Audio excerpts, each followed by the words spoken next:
Hello दोस्तों, स्वागत है आपका हमारे YouTube चैनल रोशन सा स्टडी पॉइंट में। तो बच्चों, आज हम लोग आपके लिए लाए हैं क्लास 12th का जो चैप्टर है खनिज तथा ऊर्जा संसाधन, 7वां चैप्टर है ये। ठीक है, ये चैप्टर लाए हैं। चलिए आज इस चैप्टर में हम डिस्कस करते हैं कुछ महत्वपूर्ण बातों के बारे में। तो अब बच्चों पहले बात करते हैं हम लोग कि आखिर खनिज होता क्या है। तो आप सभी को पता है कि खनिज क्या होते हैं। वह सभी पदार्थ होते हैं जो खनन माध्यम से भूगर्भ की गहराई से निकाले जाते हैं। ठीक है ना। और इसके साथ साथ इनका क्या होता है, कहीं ना कहीं निश्चित रासायनिक और भौतिक गुण पाया जाता है। किसमें बच्चों? खनिजों में। ठीक है, तो इसे हम क्या कहते हैं बच्चों? खनिज कहते हैं। ठीक है, अगर आपने देखा होगा बहुत सारे खनिज चमकते हैं। जैसे हीरा है, हीरा भी तो एक खनिज ही तो है। तो उसका भौतिक गुण क्या है बच्चों? चमकता है हीरा, है ना। सोना भी है। ठीक है, तो इस प्रकार से क्या होता है, उसमें निश्चित रासायनिक और भौतिक गुण पाया जाता है खनिज में। और सभी खनिज जो होते हैं बच्चों, वो खनन करके ही भूगर्भ की गहराई से निकाले जाते हैं। चलिए बात करते हैं आखिर खनिजों के प्रकार की। तो आप सभी को पता है, आपने 10th क्लास में भी पढ़ा होगा कि जो खनिज होते हैं बच्चों, दो प्रकार का होता है। एक होता है धात्विक खनिज और एक होता है अधात्विक खनिज। अगर हम धात्विक खनिज के बारे में बात करें तो धात्विक खनिज का अर्थ होता है जिसमें कोई ना कोई धातु पाई जाती हो।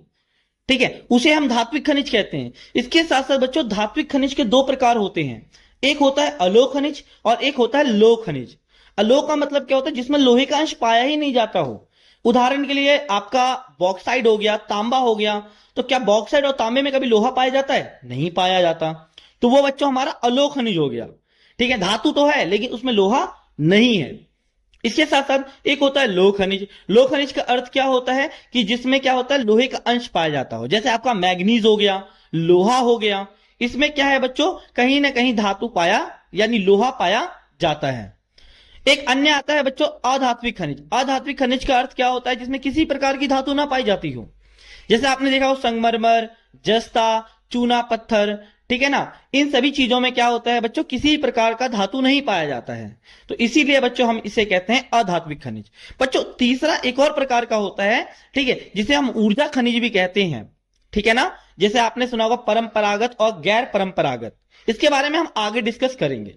चलिए आगे बढ़ते हैं। अब पहले बात करते हैं बच्चों भारत में खनिजों की प्रमुख पेटियां।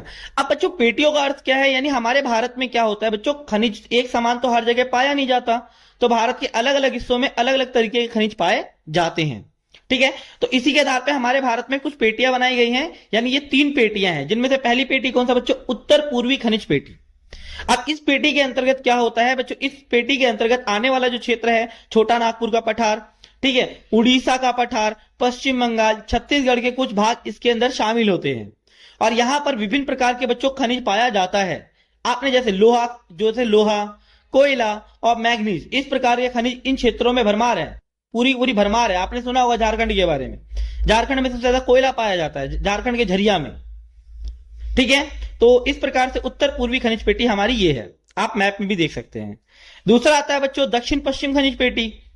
और ये पेटी बच्चों कहां है? कर्नाटक है, गोवा है, तमिलनाडु है, इन सब क्षेत्रों, केरल का आपका जो क्षेत्र है, इन सब क्षेत्रों में कौन सा है बच्चों? दक्षिण पश्चिम खनिज पेटी पाया जाता है।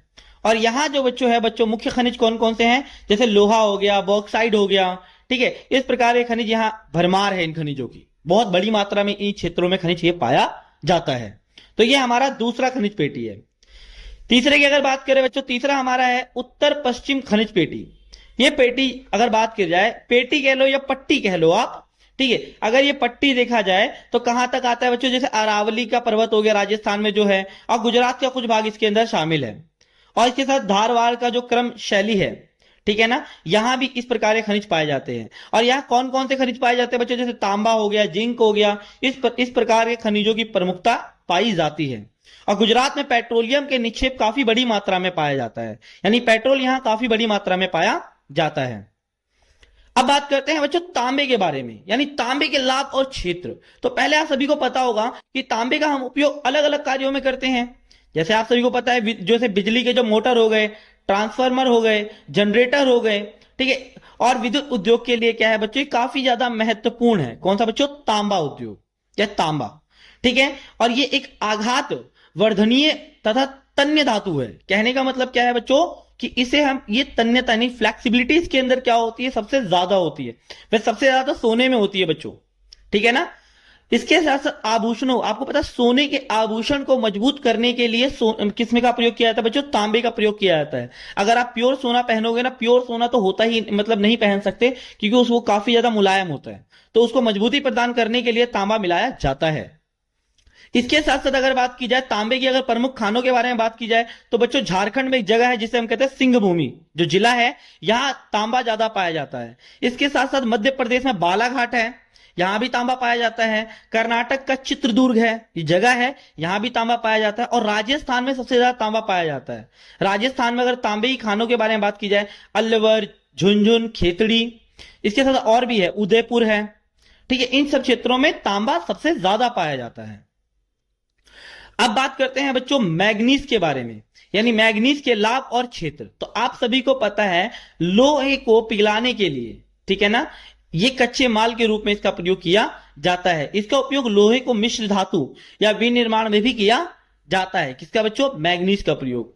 अगर बात की जाए मैग्नीज के प्रमुख खानों की, तो बच्चों ये कहां पाया जाता है? उड़ीसा, कर्नाटक, महाराष्ट्र, मध्य प्रदेश, आंध्र प्रदेश और झारखंड जैसे क्षेत्रों में मैग्नीज की भारी मात्रा पाई जाती है। इसके साथ साथ आप याद रखिएगा सबसे ज्यादा भारत में जो सबसे ज्यादा मैग्नीज है वो उड़ीसा में पाया जाता है, तो इस चीज को आप याद रखिएगा। नेक्स्ट बच्चों बात करते हैं ऊर्जा संसाधन के प्रकार, यानी अब आगे ना हम ऊर्जा का मतलब क्या होता है, यानी वो क्या चीजें जिससे हमें ऊर्जा मिलती है। तो बच्चों हमारे पास ऊर्जा संसाधन के दो प्रकार हैं, एक होता है परंपरागत और एक होता है अपरंपरागत। बात करते हैं इनके बारे में। पहले बात करते हैं ऊर्जा के परंपरागत संसाधन के बारे में।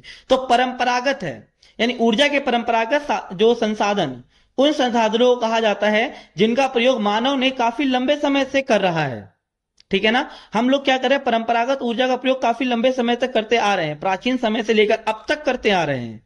और ऊर्जा के परंपरागत संसाधन क्या और अनवीकरणीय, अर्थात एक बार उपयोग होने के बाद बच्चों इन्हें हम दोबारा प्रयोग नहीं कर सकते। जो परंपरागत ऊर्जा के संसाधन है वो अनवीकरणीय है। कहने का मतलब क्या है कि हम इन्हें एक बार उपयोग करके दोबारा उनका उपयोग नहीं कर सकते। अब जैसे पेट्रोल हो गया, पेट्रोल का तो आप एक ही बार प्रयोग कर पाओगे ना।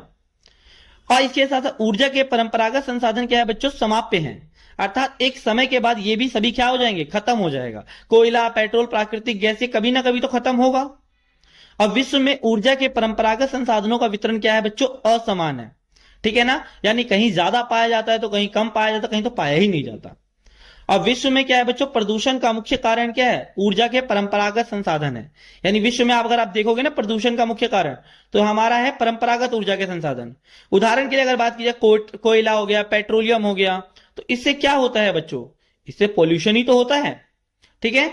तो ये पोल्यूशन फैलाते हैं, यानी प्रदूषण फैलाते हैं। अब बच्चों बात करते हैं हमारा ऊर्जा के अपरंपरागत संसाधन के बारे में। तो अपरंपरागत का मतलब क्या बच्चों? ऊर्जा के अपरंपरागत जो संसाधन, उन संसाधनों को कहा जाता है जिनका प्रयोग मानव ने लंबे समय तक नहीं किया, परंतु वर्तमान में उनका उपयोग शुरू हुआ है। यानी वर्तमान में क्या हो रहा है बच्चों? इनका उपयोग धीरे धीरे शुरू होता जा रहा है, ठीक है। ऊर्जा के अपरंपरागत संसाधन क्या है बच्चों? नवीकरणीय है। नवीकरणीय का मतलब क्या है? हम इन्हें दोबारा बना सकते हैं, अर्थात एक बार से ज्यादा हम इन्हें क्या कर सकते हैं बच्चों? प्रयोग में ला सकते हैं, ठीक है, और पुनः प्राप्त कर सकते हैं, ठीक है। इसके साथ साथ ऊर्जा के अपरंपरागत जो संसाधन है, ठीक है, ये असमाप्य है, अर्थात ये कभी भी समाप्त नहीं हो सकता। क्या सूर्य कभी समाप्त हो जाएगा? क्या समुद्र कभी समाप्त हो जाएगा? तो जब ये समाप्त नहीं होगा तो अपरंपरागत संसाधन भी समाप्त नहीं होंगे। इसके साथ साथ परंपरागत संसाधन की तुलना में जो अपरंपरागत संसाधन क्या है बच्चों? अधिक समान रूप से वितरित है, यानी एक समान रूप से हर जगह फैला हुआ है। इससे पर्यावरण को लगभग ना के बराबर ही नुकसान होता है। यानी ऊर्जा के अपरंपरागत संसाधन से पर्यावरण को कोई भी नुकसान नहीं होता। क्या सूर्य से कभी नुकसान होता है? क्या हमारे समुद्र से कभी नुकसान होता है? क्या हवा से नुकसान होता है? तो इन्हीं से तो बन रहा है हमारा। इसके उदाहरण में कौन कौन सा जो सौर ऊर्जा, पवन ऊर्जा, भूतापीय ऊर्जा, ठीक है बच्चों, ये सभी क्या है? हमारे अपरंपरागत संसाधन है। अब बच्चों बात करते हैं खनिजों का संरक्षण। आखिर खनिज जो संरक्षण कैसे? तो आप सभी को पता है एक देश की ऊर्जा की आवश्यकता को पूरा करने के लिए खनिज महत्वपूर्ण है। खनिजों का संरक्षण करना आवश्यक है, क्योंकि खनिजों का है बच्चों, जो खनिज है वो ऊर्जा के मुख्य संसाधन में से एक है। खनिज एक समाप्य संसाधन है, और एक समय बाद खनिज सभी क्या हो जाएंगे बच्चों, खत्म हो जाएगा। और खनिजों की प्रकृति रूप से बनने में क्या होता है बच्चों, काफी लंबा समय लगता है। अगर हम पेट्रोल की ही बात करें तो पेट्रोल को बनने में लाखों करोड़ों साल लग जाते हैं। प्राप्त तो कर लेंगे लेकिन लाखों करोड़ों साल लग जाएगा, काफी लंबा टाइम लग जाएगा। इसी वजह से इनकी समाप्ति के बाद इन्हें प्राप्त करना बहुत ज्यादा मुश्किल हो जाता है। और सतत पोषणीय विकास सुनिश्चित करने के लिए वर्तमान दौर में क्या करना पड़ेगा बच्चों, खनिजों का संरक्षण करना जरूरी होगा, ताकि आगे आने वाली पीढ़ी भी क्या कर दे, इन खनिजों का भरपूर प्रयोग कर सके। ऐसा तो नहीं है ना हमने बस खनिज यूज कर लिया, हमने उन खनिजों को समाप्त कर दिया। आने वाली भविष्य की पीढ़ी भी तो उनका उपयोग करने के लिए हकदार है कि नहीं है? हाँ है, उसके लिए हकदार। तो इस प्रकार से बच्चों हम खनिजों का संरक्षण कर सकते हैं। अब बात करते हैं भारत में खनिजों का वितरण के बारे में। यानी सभी को पता है भारत में खनिज क्या है, असमान रूप से वितरित है। भारत में अधिकांश बच्चों जो धात्विक खनिज है वो प्रायद्वीपीय पठार के क्या होता है, क्रिस्टलीय क्षेत्रों में पाया जाता है। कहां बच्चों पाया जाता है? प्रायद्वीपीय पठार के क्रिस्टलीय क्षेत्रों में। यानी जो भारत के जो दक्षिण भारत है, इन्हीं क्षेत्रों में ज्यादातर कहां पाया जाता है बच्चों, आपके ज्यादातर खनिज पाया जाता है। कोयले का लगभग 97% जो भाग है वो कहां बच्चों, दामोदर, सोन, महानदी, गोदावरी की नदी घाटियों में पाया जाता है। पेट्रोलियम की अगर बात करें, पेट्रोलियम के आरक्षित भंडार कहां है बच्चों, असम है, गुजरात है, मुंबई हाई में पाया जाता है। जैसे असम में बच्चों कौन सा, असम में एक जगह है डिगबोई, यहां सबसे ज्यादा पेट्रोल पाया जाता है। ठीक है बच्चों, इसके साथ साथ गुजरात में अंकलेश्वर है और महाराष्ट्र में मुंबई हाई है। इन सब क्षेत्रों में पेट्रोलियम के आरक्षित भंडार है। और नए आरक्षित क्षेत्र जैसे कहां है बच्चों, कृष्णा, गोदावरी, कावेरी बेसिनों में पाए जाते हैं। अगर इसके साथ साथ बात की जाए बच्चों, आप सभी को भी मैंने बता दिया, भारत में 3 खनिज पेटियां हैं। ठीक है, अभी मैंने आपको बताया था जैसे कौन कौन सा। पहला है बच्चों उत्तर पूर्वी पठारी प्रदेश, दूसरा है दक्षिण पश्चिम पठारी प्रदेश और तीसरा है कौन सा बच्चों, उत्तर पश्चिम पठारी प्रदेश। तो ये हमारे 3 खनिज पेटियां मानी जाती हैं।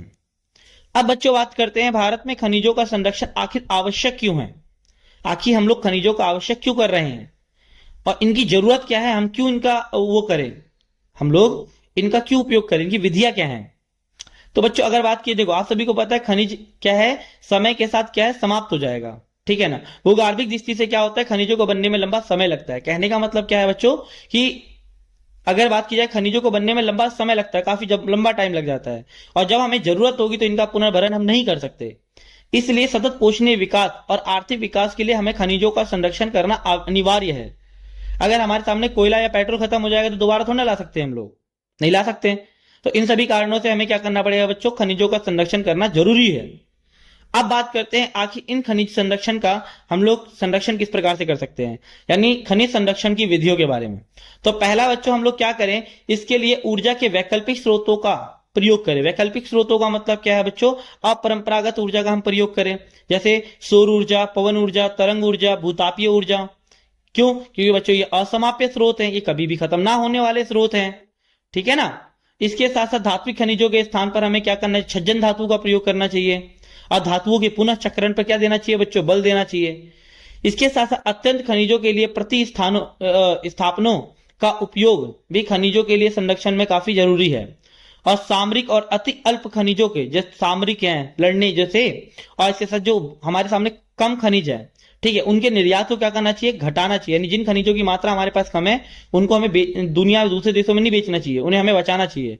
और सबसे उचित तरीका क्या है, खनिजों का जो खनिज है, अब इसके लिए सबसे अच्छा तरीका क्या है बच्चों, खनिजों का हम सूझबूझ तथा मतलब अगर सूझबूझ से हम प्रयोग करेंगे तो हम खनिजों का संरक्षण बेहतर ढंग से हम लोग कर सकते हैं।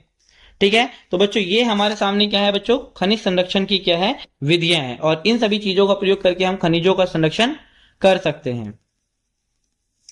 चलिए अब बात करते हैं हमारा बच्चों नेक्स्ट टॉपिक जो हमारा है, नेक्स्ट टॉपिक की बात करते हैं मुंबई हाई के बारे में, जिसे हम सागर सम्राट भी कहा जाता है। अब बात करते हैं आखिर ये प्रसिद्ध क्यों है।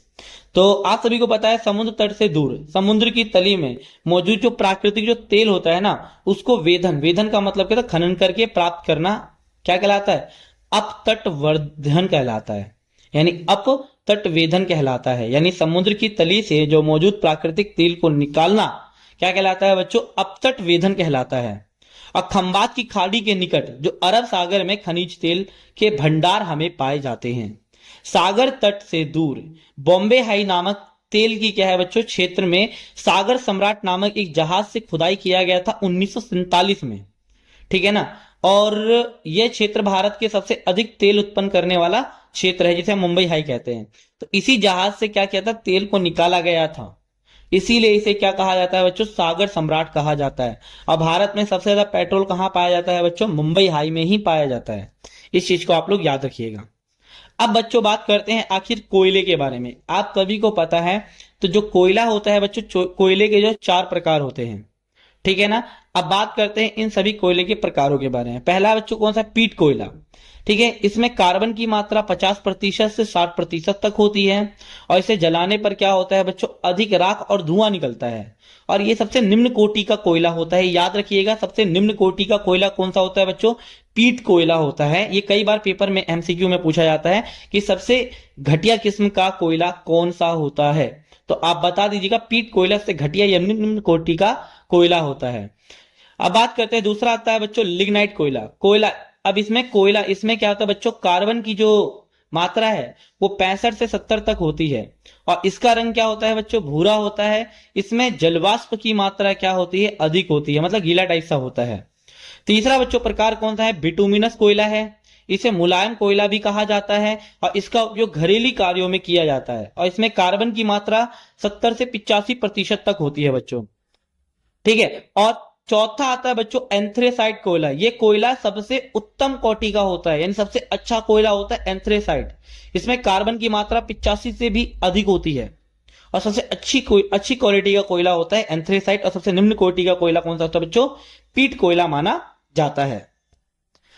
अब बात करते हैं बच्चों, भारत में मुख्यतः 4 प्रकार के लोह अयस्क पाए जाते हैं। कहने का मतलब क्या है बच्चों, जैसे लोहा होता है ना, तो लोहे के भी बच्चों प्रकार होते हैं।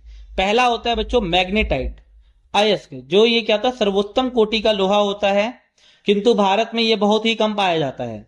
मैग्नेटाइट भारत में मुख्य रूप से बच्चों प्रायद्वीपीय भारत, जैसे कहा कर्नाटक, तमिलनाडु, केरल, गोवा जैसे राज्यों में ही मैग्नेटाइट लोहा पाया जाता है, और ये सबसे उच्च कोटि का लोहा होता है, लेकिन भारत में ही कम पाया जाता है।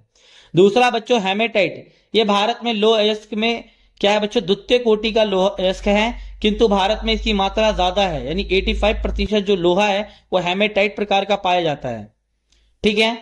इसके साथ जो बच्चों तीसरा आता है हमारा लिमोनाइट, और चौथा बच्चों सीडेराइट, ठीक है ना। ये घटिया किस्म का लोहा अयस्क होता है, और इसका आर्थिक रूप से कोई महत्व नहीं होता बच्चों, मतलब काफी निम्न कोटि का होता है, ये इतना ज्यादा अच्छा नहीं होता। और इसमें भी सीडेराइट जो अत्यंत ही निम्न कोटि का लोहा होता है, जो सीडेराइट है वो भी सबसे, इन चारों में सबसे घटिया किस्म का कौन सा, सीडेराइट होता है। इससे थोड़ा ऊपर ले लो आप, लिमोनाइट होता है, ठीक है। तो बच्चों ये होते हैं हमारे लोहे के प्रकार, ठीक है। और इसके साथ साथ बच्चों अब हमने, चलो ये तो हमने इसके अंदर मुख्य टॉपिक्स के बारे में बात तो कर ली, लेकिन कई बार पेपरों में क्या होता है बच्चों, आपसे पूछ लेते हैं ज्वारीय ऊर्जा बताइए, भूतापीय ऊर्जा बताइए। तो बच्चों इसका सबसे आसान तरीका, अगर इसकी विशेषता पूछ ले आप, जैसे अगर आपसे पूछ ले कि पवन ऊर्जा की विशेषता बताइए, तो आप बता सकते हैं कि पवन ऊर्जा क्या होता है, यानी वायु की गति को टरबाइन द्वारा विद्युत ऊर्जा में परिवर्तित करना बच्चों क्या कहलाता है आपका,